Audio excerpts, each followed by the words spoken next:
Hi, everybody. Welcome and thank you for joining us for Prop Shop Talk with the women of SheProp. SheProp is a maker community for women and all LGBTQIA plus makers, prop makers, cosplayers, special effects artists, and more at every level. The goal of our community is to share our expertise, inspire one another, and encourage growth. So to that end, we are really excited to be able to bring you Prop Shop Talk. This is a Q&A, so please ignore any bumps that I may do. But if you have any questions for us, please drop them in the Q&A at the bottom. I will be keeping an eye on that. And we have a panel of 5 wonderful makers here ready to answer questions. So I'm going to introduce myself, and then we will introduce all of ourselves with our areas of expertise that we have ready to share with you. So with that, we're glad you're here, and here we go. My name is Lacey. I go by Damsel Cosplay. I've been cosplaying for 5 years. My first cosplay was at Geek Girl Con 2015. It was a very casual Winter Soldier. My most recent was Loki, Agent of Asgard.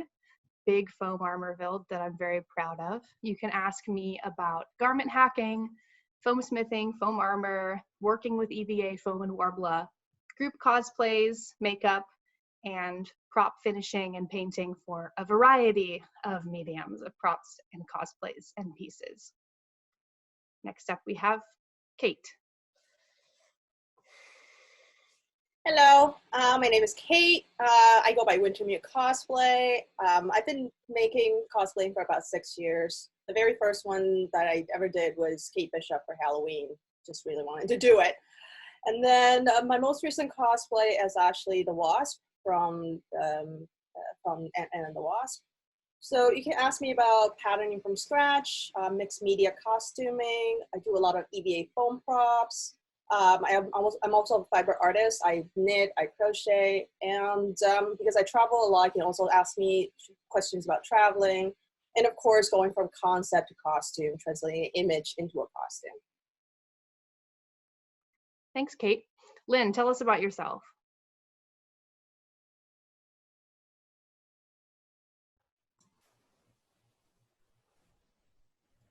Oh, Lynn, I think you're muted. Look at that, I was muted. Common foibles. I'm Lynn Marie Martins. You can find me online as Classy Looking Nerf Herder. I've been cosplaying for several years and been sewing for much, much longer. I started out in theater and ended up in the geek world, as if we aren't all geeks. My first cosplay was River Song, and here I am in it today. A very recent cosplay was Bo Peep from Toy Story 4. That one was a lot of fun with interacting with kids. But I am your sewing and fabric expert today. You can ask me all about resources, sewing techniques, patterning. I specialize in geek fashion, Disney bounds, mashups. I've been in the Her Universe fashion show for 3 years, and one of those times I was featured in the New York Times. I also do illustration concepts, and I'm a freelancing artist. So you can ask me about doing this as your business too. Thanks, Lynn. Coriel. Hi, my name is Coriel Kruger. I go by Coriel Creations. I've been cosplaying for about 20 years. My first cosplay was when I was 8 years old, and I was Xena Warrior Princess at a Xena and Hercules convention. And since then, I've just been going to cosplays cons all my life, doing cosplay. One of my most recent ones is a Sea Warrior costume that I made. It was my own design. You can ask me about thrifty cosplaying. I love going to thrift shops and finding cosplay materials, EVA foam and Warbler, sculpting, prop finishing and painting, styling wigs and doing makeup, and then photoshopping your photos afterwards. Awesome. Chrissy. Hi guys, my name is Chrissy Lynn. I go by Chrissy Lynn. You can, let me start this over. I've been cosplaying for many, many years, but cosplaying proper at conventions for about 11 years now. I am a special effects makeup artist, applicator, body painter, airbrush artist, prosthetic applicator, do a little bit of sculpting and here and there. I know a bit about thrifty cosplaying, closet cosplaying, mixed media. Right now, currently, I am the makeup artist or head of makeup. I don't know what you want to call it, for Bat in the Sun, which is a YouTube channel. We do a big show called Superpower Beatdown. I've had the pleasure of working with a lot of new media stars to like some really higher upper stars. My background is mostly a little bit of film and television, new media like YouTube, digital space, and I've been going to conventions and cosplaying with my friends for a very long time. It's one of my biggest joys in life. You can ask me about wigs, wig styling, wig construction, special effects makeup, airbrush, body paint, character makeup, convention and studio etiquette when it comes to shooting in the studio, when it comes to shooting on the floor at a convention. Some thermoplastics like Sintra, Worbla, foam. What else? Oh yeah, going from your cosplay idea to building it and the actual execution of it, and then going pro and actually finding your brand, creating a brand, and just either doing it professionally for fun or with brand collaborations or getting paid for doing it. Awesome. Natalie. Hi, I'm Nat. I've been cosplaying / making things for about 12 years. My first cosplay was Ramona Flowers. You're never going to see it. My most recent one that got any traction is Grease, little art game. You can ask me about mostly 3D printing and 3D modeling related questions, along with electronics installations.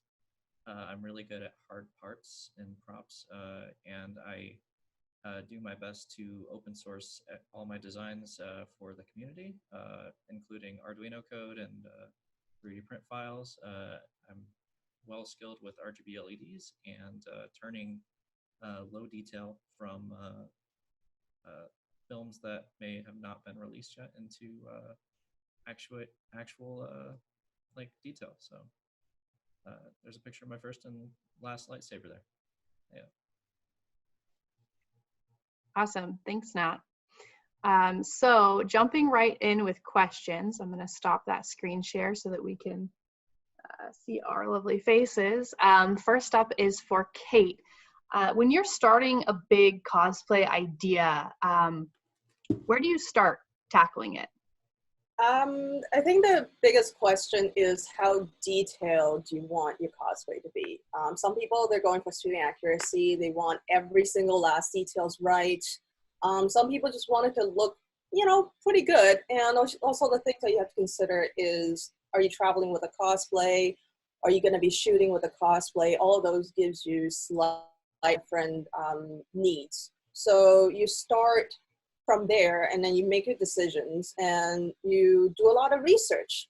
And you know, like when I do a cosplay, I research on, you know, how heavy is it going to be when I use one technique versus the other? How am I going to sew the pieces together based on how it looks versus functionality? Do I need to bend down? Do I need to, you know, do action poses? That limits my fabric choices. So a lot of these things, like, you start from an image, and then you make these big decisions on what, like, what you want this cosplay to have. And then you go from there and say, okay, so these are my parameters. And then you go from there and say, okay, so this is where I'm going to start. And then you look at techniques that goes with those specific parameters that would help you, you know, get the job done. At the end of the day, you know, having it look good is probably your most important. So that's, you know, that's usually where I start. Awesome. Thanks, Kate. I have one for Lynn. Lynn, where, if you don't live somewhere that has a fabric district, or if, you know, you're currently somewhere that you can't leave your house and need to procure materials online, where can you get good fabrics to work on your cosplays or costumes? So buying fabrics online is actually something I do quite frequently because even though I do live close to downtown LA, it can be a bit overwhelming to do that on a regular basis. I do that if I have like a lot of yardage I need to buy at once. For specific projects, I do like to go online and you've got websites like Cali Fabrics, CALI fabrics.com. They are located in Northern California, so being in Southern California, I get all of that stuff within a couple of days. Any of these online resources as well, you can get swatches, which range from like 50 cents to a couple of dollars, depending on how high of a quality of fabric it is. Another favorite of mine is Fabric Wholesale Direct, and that one is based in New York. And a lot of times, you can get fabrics for cheaper than you would in some of those storefronts as well, if you're just willing to pay for the shipping or the extra time that's involved with getting some swatches. And then another one that Chrissy actually turned me on to was the fabric store, and I'm really excited to explore some of those options. Awesome, thanks, Lynn. I had one just came in for Coriel. What things do you look for when editing pictures in Photoshop? Oh, well, the first thing that you do is you make sure with your photographer that it's okay for you to edit their photos. That's very important to have that kind of communication if you're working with a photographer. If you're doing self photos, obviously you don't have to do that. The things that I look for specifically are lighting. That's one of the big things. So if there's good lighting, I usually just leave stuff. If there isn't, I will potentially add lighting via either painting it or putting on some sort of overlay. I also like to think about the characters that are in there, and if they're from a show or something like that, what the tone of the show might be. If it's a darker show, I'll edit it more dark. If it's a bright and happy anime, then I'll make it colorful. I guess just basic stuff is like, making sure that everything looks nice and that hair is, in the right place and there aren't strands everywhere, and that there are no costume mishaps that you need to quickly fix. So those are the things that I look for. Awesome, thank you. For Chrissy Lynn, how do you make a wig look more natural? Ooh, I guess when if you want something natural, it's like we have to look at the base of the wig originally, and depending on the character, like pink could be the natural color for someone. But I would usually, there's a hard front wig and then there's a lace front wig. And then there's a bunch of other little things in between that we don't really need to get into. And honestly, lace fronts will always look natural.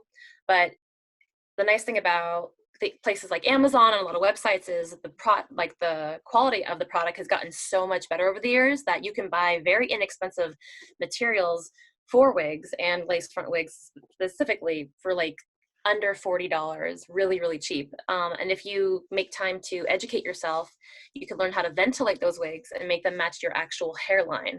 There's nothing that's gonna get more natural than a wig that matches your actual hairline. And then of course, depending on how much lace that you cut on a lace front and using the right adhesive, specifically a matte adhesive, you can make a hair look really, really, really good, or like screen accurate, like film quality hair. And then of course, human hair will always look way better than synthetic, but that's if you have the coin. Got it. Quick follow-up question. I've always wondered, what does ventilating mean? Oh, yeah, okay. So ventilating is, if you have actually, I have a lace front on right now. I don't know how close I can get, but you can barely kind of tell. And I kind of match things up a little bit with my hairline. Ventilating is you're puncturing, you're kind of sewing almost, you're pushing through lace hair, synthetic or human hair. And that's what you get on a lace front wig, or like a full lace wig, or just a little lace cap, or whatever your part is, or wherever the lace is. You're ventilating through lace and adding the hair, adding the synthetic fibers to it. So you can pull them out or you can add them. Pulling them out is not very fun, but because some people do modify lace front wigs. There's a lot of wigs that come with either widow's peak points, and there's a lot of characters out there that have widow's peak points, or you want to just add a widow's peak to a lace front you already have. That's why when you get these lace front wigs, most of the time you get like 3 extra inches of lace. So you can cut it however you want to cut it, or you can add to it. Very cool. Thanks, Chrissy. For Natalie, I know for a lot of folks, the idea of jumping into 3D printing can be somewhat daunting. Where is a good place to start, either with modeling or familiarizing with that medium? Gosh, I'd say you need to probably start with a small like hand prop for something that you want to incorporate into a cosplay, instead of like jumping all into 3D printing right off the bat. The reason I say this is because the more that you scale up, the more difficulty comes with a 3D printed piece, and the more pieces that you have to pull off your printer. And if you only have one printer, that's going to be days upon days upon days of printing for like a larger piece. Let's say like a helmet or something like that. I've seen people who try to go into like a full Mandalorian like just after buying their 3D printer. It's bonkers, to be honest. And a lot of the time they get overwhelmed and they sell their 3D print, or they sell their 3D prints and they sell their 3D printer. So, I mean, the way that I started out building props, I was an early adopter for 3D printing, and that actually got me into cosplay. So I think my first prop I ever built with a 3D printer was a ray staff. And that was just a dowel rod with a bunch of like small incremental pieces. And that was like a good way for me to get used to the workflow of building one large piece out of a bunch of other smaller pieces that were easy to pull off your print and easy to handle. The larger it gets, the more unstable your print is going to be. Yeah, that is great to point out. Thanks, Nat.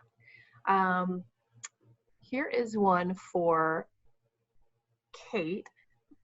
What is the best way, in your opinion, to travel with your props?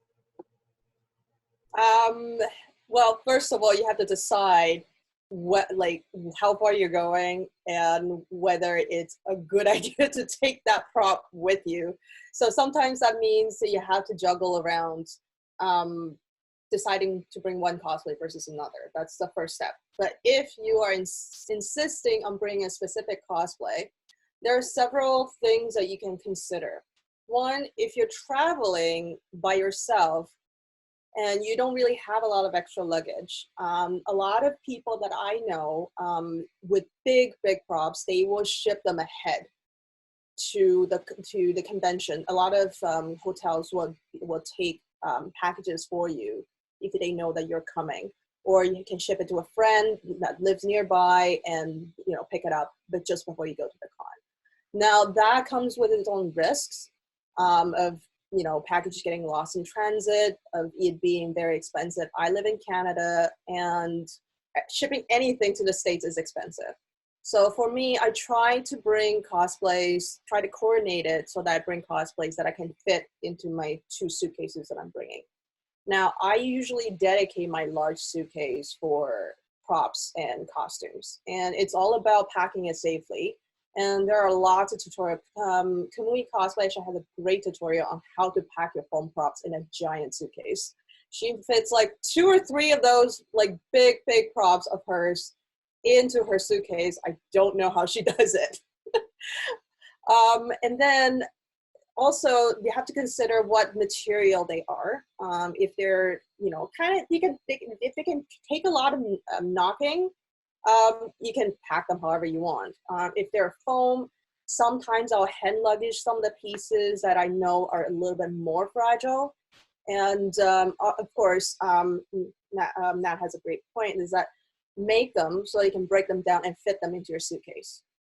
Like you make them to the size of your suitcase, each of the pieces, and then you figure out a way to actually fit them in. So yeah, I generally, like when I travel, I bring the stuff that I can actually bring in my suitcase because I don't really want to rely on shipping and having stuff lost. Yeah, for sure. I think we've all had a horror story of that happening, breaking, lost, etc. Here's one for Lynn. For people who are getting into making sewing, cosplaying for the first time, do you have any advice for dealing with stress while making outfits or managing feelings of doubt or feeling like you're not good enough? Oh boy, that's just like the day-to-day life of being an artist, I feel like. That doesn't really go away. So you kind of do have to do a little bit more management. I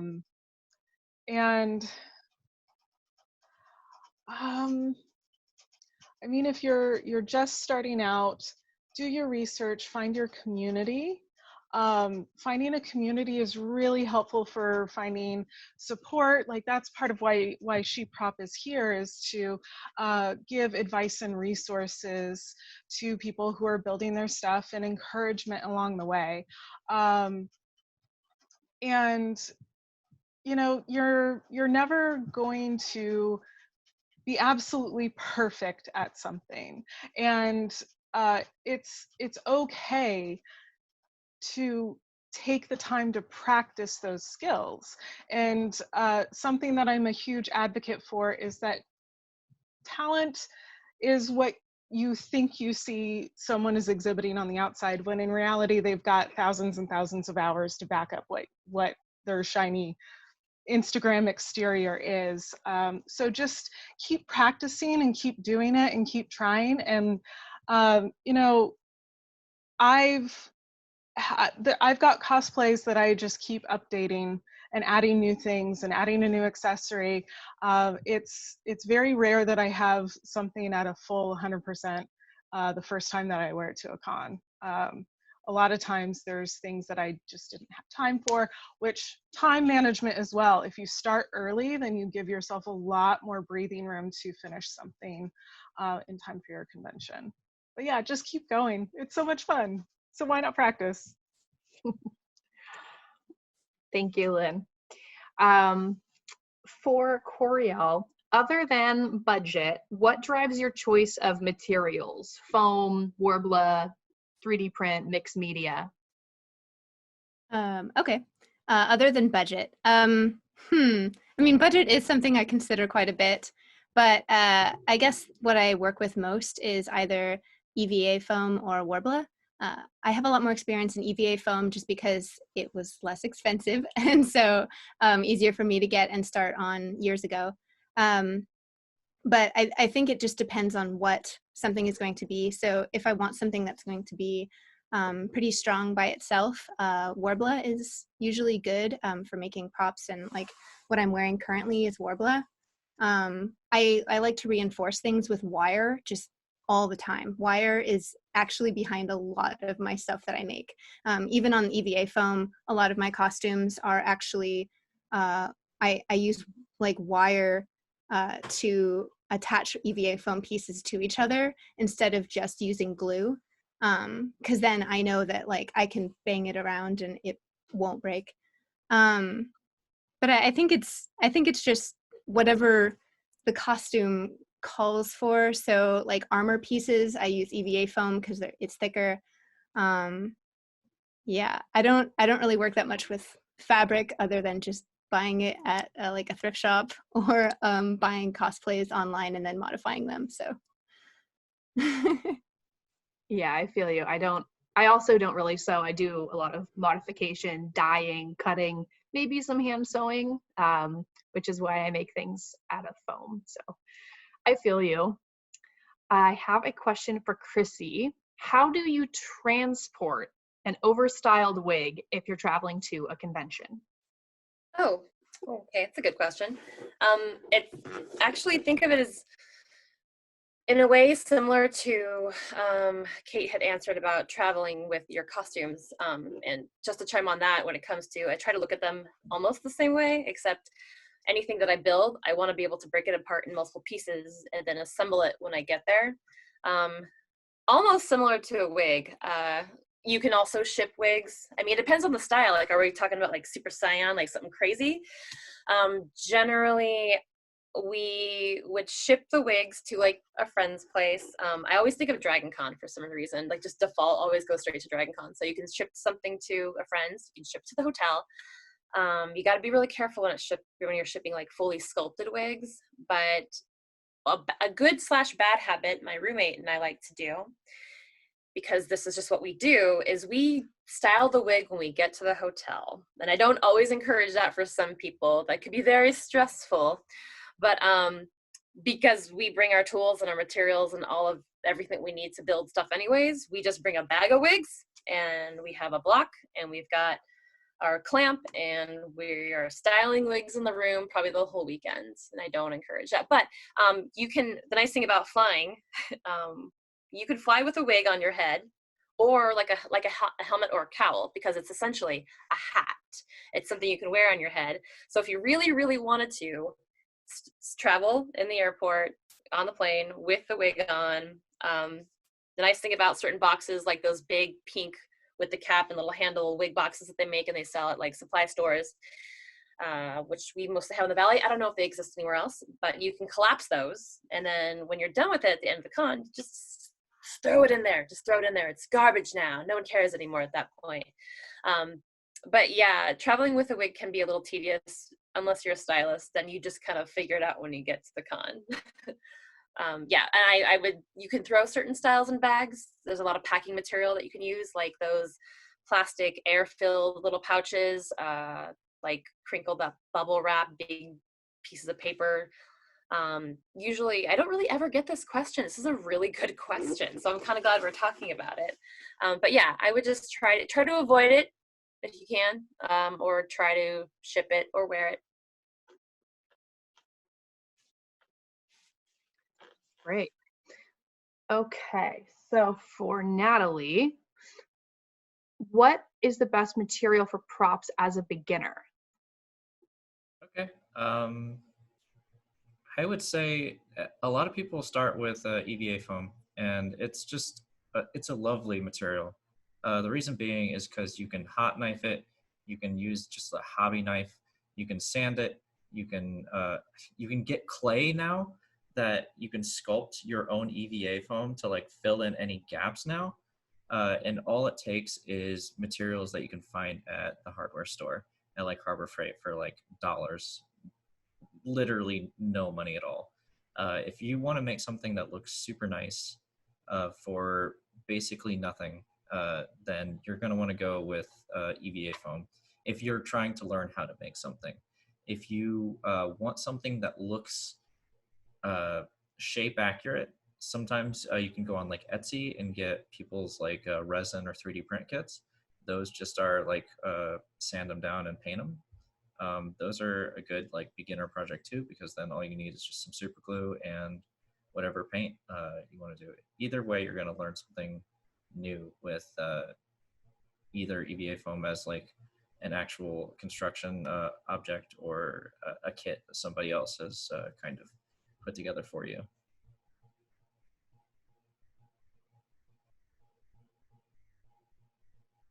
Awesome, thanks. Yeah, EVA foam is so much fun to work with, pretty forgiving and pretty cheap. You can buy mats of it from Harbor Freight for dollars. I would recommend, if you're starting to work with it, get some contact cement.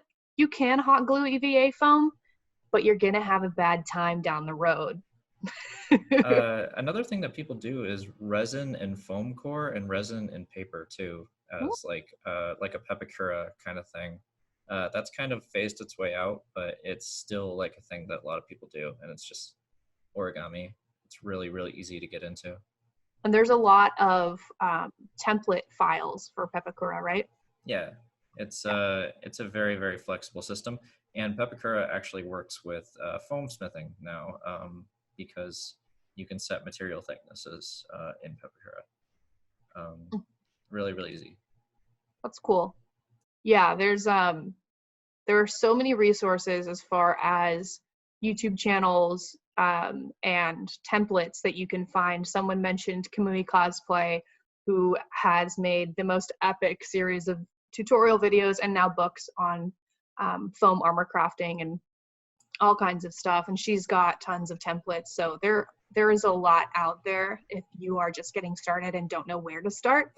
When I made my Loki, I didn't use a template, and I regret it because it would have saved me a lot of time.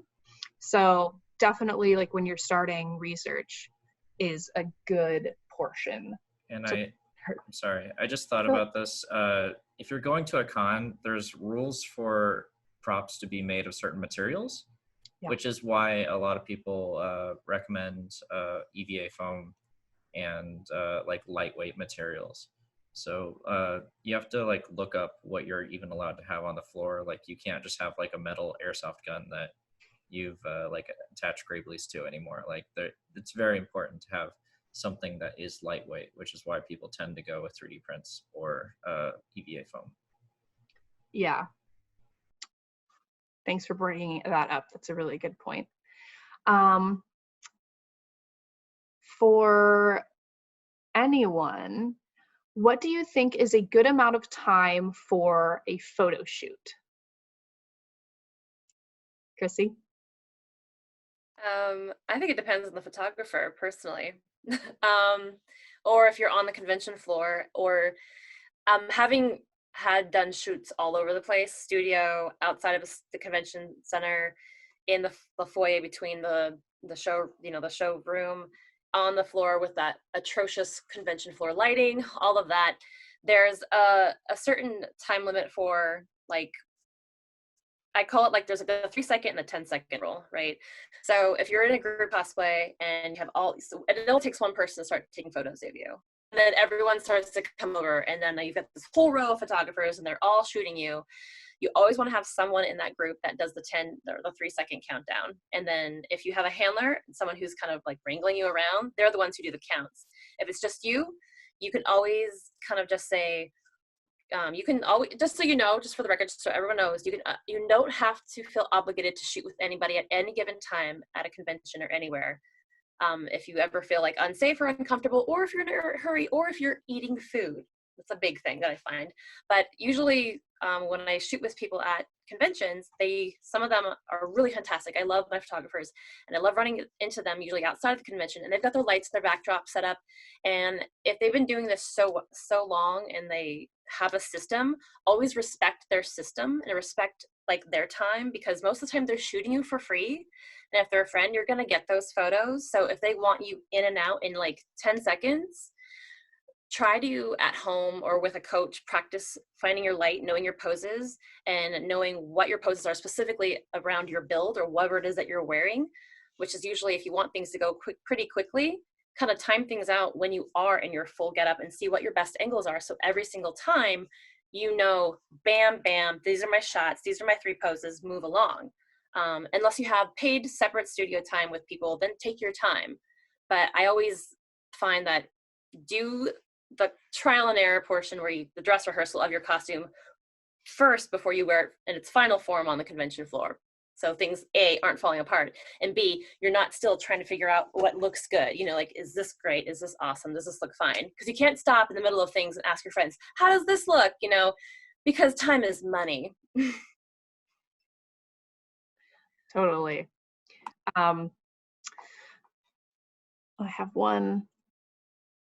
Okay, Kate, do you feel that larger conventions like SDCC or Dragon Con are overall more stressful to cosplay at compared to smaller or more regional cons? For me, like, my primary cons are San Diego Comic-Con, New York Comic-Con, and our local Fan Expo in Toronto, which is our biggest con here. And then some of the smaller ones that sort of happens throughout the year.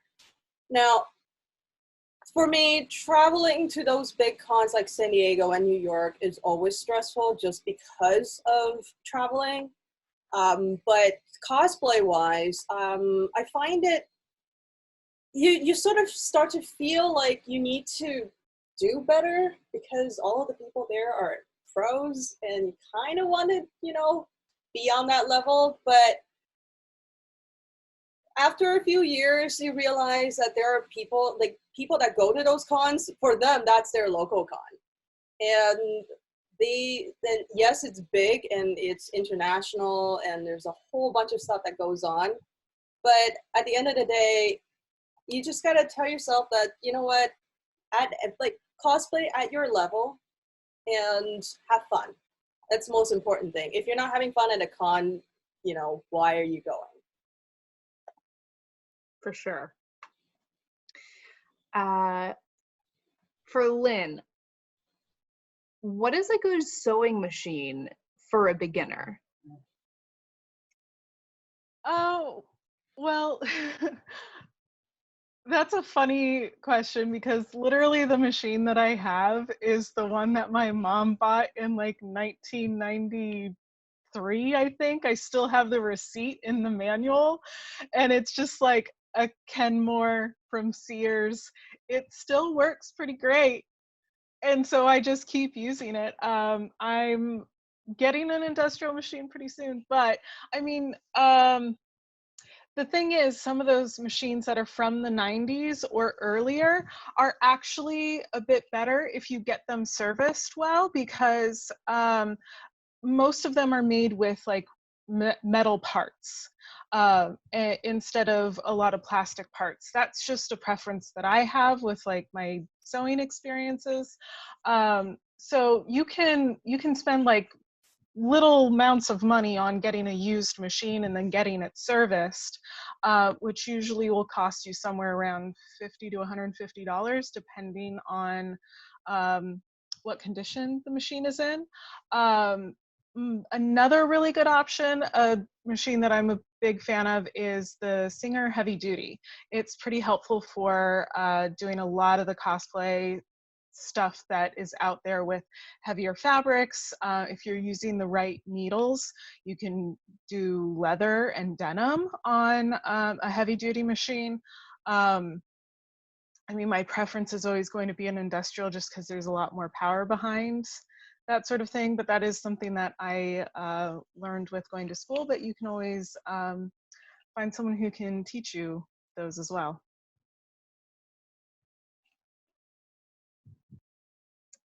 Awesome, thank you. Coriel, can you talk to us about thrifty cosplay? Because I know that is a expert area for you. Sure. So if you have thrift shops near you, that's going to be helpful. But some people don't, and then that's when you can also go to eBay or maybe Poshmark and try to find cosplays that way. There are also cosplay groups on Facebook that sell cosplays, and sometimes you can buy cosplays from other people and then edit them to fit you better or your costume. But yeah, I mean, if you're cosplaying on a budget, I would say that buying things that are kind of pre-made or look similar to the character you're going for, if not like perfect, are great. I go to thrift shops, or I used to, but I love going to thrift shops and seeing what's there. And then also sometimes that just inspires me, and I'll see a dress and I'll say, hey, that looks just like this character, and I really like this character, and now I want to do the whole costume for them. And adding pieces with EVA foam and other less expensive materials, and just using paint to paint fabric a lot of times will make it look really nice without having to spend a lot of money.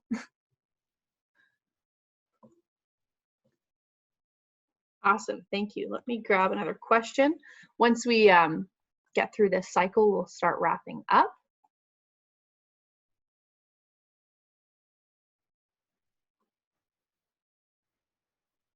Chrissy, how do you get big volume into wigs, whether it's big princess bangs or anime spikes? Just make sure I unmute that so I can run my tirade.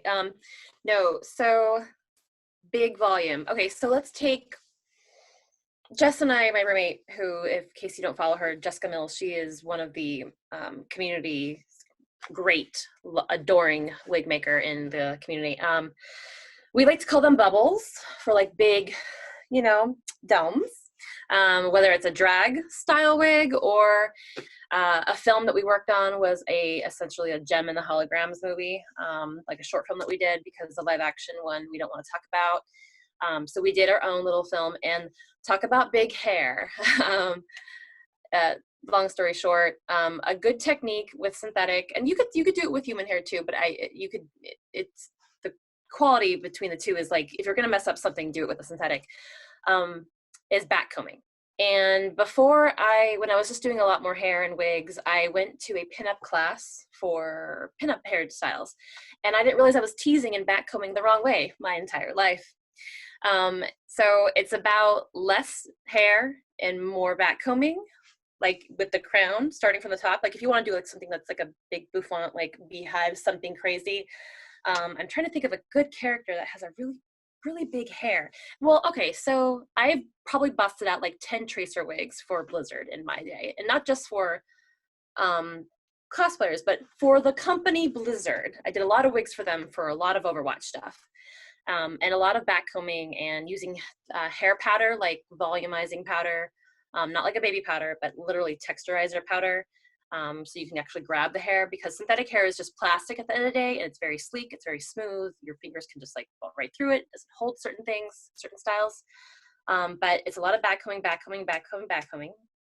Your best hairspray in the whole wide world they're ever going to use on wigs is the beautiful Got2b big yellow spray can that I would never put in my real hair. That's just a horrible idea, even though people do that all the time, which is fine. And if you can get your hands on a handheld travel size steamer, or if you really want, and I know, Lynn, you're familiar with the big giant like garment steamers, if you really want to spend the coin and get one of those. Because when you're styling hair, we use steamers all the time. And a really great technique that Jess actually showed me was when you're doing the backcombing, you go and you steam it, because then you're kind of adding heat to it. You're kind of locking in that like tight packed hair, backcombed, and then you go to the next row, steam, next row, steam, next row. And at the very, very end, once it's cooled off, you brush that little thing, I was gonna say a bad word, out. And once it's brushed out, now it's real fluffy and really full. And I can go on and on about hair tools. There's a whole wig panel that I do that's just on hair and wigs, for the right tools on how you're actually gonna bring that hair into a sculpted style and then make it smooth so it looks like there's no wispies anywhere or crimps or curls, depending on the style. But again, you can always slide right into my DMs if you want some questions answered for those wigs. Perfect. This is going to be our last question as we start wrapping it up. For Natalie, how do you learn 3D modeling, and what programs do you like to use? Oh gosh, there's two ways to go about it. One is called mesh based modeling, and then the other one is called BREP based modeling. Basically, BREP is this system of CAD that a lot of software uses, that lets you take out like steps that you've done previously and try to make things as dimensionally accurate as possible. So if you're trying to do something like more organic, then you're going to want to like learn some sort of like Mudbox or ZBrush kind of modeling system, where you're taking a base shape and then you're adding like organic details into it. There's tutorials all around the internet that are free for that. And then if you want to make something that's more of like a hard part, like kind of like a gun or like a blade or something like that, you just have to, there's a software called Fusion 360 that I use. Basically what I do is I go into my favorite software, Adobe Illustrator, and I just literally get a side view of the prop that I'm trying to make, try to square it up as much as possible, make a template of that. This is also a good way to make an EVA foam prop as well, to just like make something that is as side view as possible, top view as possible, all the 360 views, and then from there you can extract cylinders, and you're gonna have to literally watch tutorials for this to make any sense, but you can extract out the shapes from your 2D model into a 3D model, and then add details and little bits and bobs as you go. to model a prop from beginning to end, you really have to look at real life reference. So look at the way that things already are in the world. Look at the dimensions. Get yourself a pair of calipers to make sure that things are going to fit where you need them to. Always like add yourself a little bit of tolerance so you can drive a hole through something, glue something together. It's all very, very important to just like really look at what other people have done and make it work within the parameters of what you're trying to do. Always build upon your previous knowledge. Always build upon how you know things already fit together in the real world. And then you're gonna learn over time how to orient things onto your 3D printer bed, so that way your models are much, much more low maintenance for when you're actually pressing the button and go. Because a 3D printer isn't a magical machine that just like automatically makes your cosplay for you. There's a lot of know-how that goes into it that a lot of people have done for you when you're buying a model or you're getting a model off Thingiverse. But when you're making your own, you really have to like think about how that's going to translate into how things fit together. It's just really important. Sorry. That makes all the sense. Thank you. I lied. We have one final question. It's for Coriel. Do you have any tips for painting fabric /Worbla/EVA? Okay. Well, my tip for painting EVA first is to coat it with something. First, you have to heat seal it. I've accidentally made the mistake of not heat sealing something and then doing Mod Podge over that before that, and it didn't work very well. So you have to heat seal, and then you can either use Mod Podge, which is really inexpensive, or you can use Plasti-Dip or some other sort of sealer before you paint. And then you can paint with spray paint, acrylics, oils, all that kind of stuff, but really making sure that the base is there so that the paint doesn't just go into the porous surface of foam. Worbla is different because it's already a plastic, so you can just paint it straight as it is. Or you can also put a sealer on it as well. And I usually also recommend using a primer for any type of paint. So a primer for acrylic is great on Worbla and also on the EVA foam. As for fabric, you want to buy a fabric paint, and you're going to probably need to experiment quite a bit with the different types of fabric paints and how they react with different types of fabrics. So there are really helpful guides on how that works. So I would definitely recommend looking that up, especially with how different types of fabrics react to fabric paints and dyes. Awesome, thank you. Well, that is just about all the time we have. I'm going to leave us with the last couple little things here. You can follow all of us online on our Instagrams, on our Twitters, on our websites, and we would love to see you in the SheProp community. It is on Facebook. All you do is search for that SheProp community. And we hope to see you on the line. Thank you so much for joining us. It's been really great talking with everybody, and we hope you have a really wonderful rest of your con season, such as it is.